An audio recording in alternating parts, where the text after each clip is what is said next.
F est la fonction définie sur R par f de x égale x au cube moins 3x plus 1. On nous demande de dresser le tableau de variation de f, puis de démontrer que l'équation f de x égale 0 admet une unique solution de l'intervalle 0, 1. F est une fonction polynôme, les dérivables sur R et sa dérivée, c'est 3x carré moins 3. En factorisant par 3, ça fait 3 facteurs de x carré moins 1.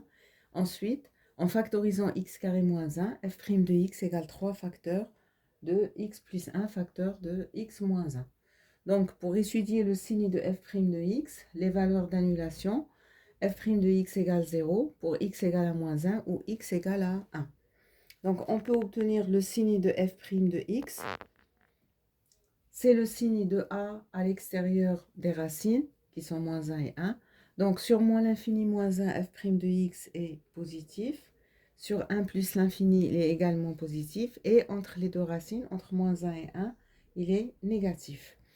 Donc, f est strictement croissante sur l'intervalle moins l'infini moins 1 et sur l'intervalle 1 plus l'infini. Elle est strictement décroissante sur l'intervalle moins 1, 1. De plus, la limite de f de x quand x tend vers moins l'infini, c'est égal à moins l'infini. Et quand x tend vers plus l'infini, elle est égale à plus l'infini. L'image de moins 1 par f, c'est égal à 3. L'image de 1 par f, c'est égal à moins 1.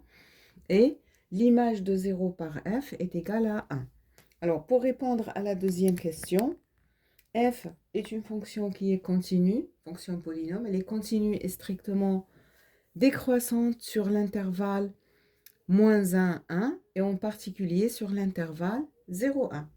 Et 0 appartient à l'intervalle image moins 1, 1.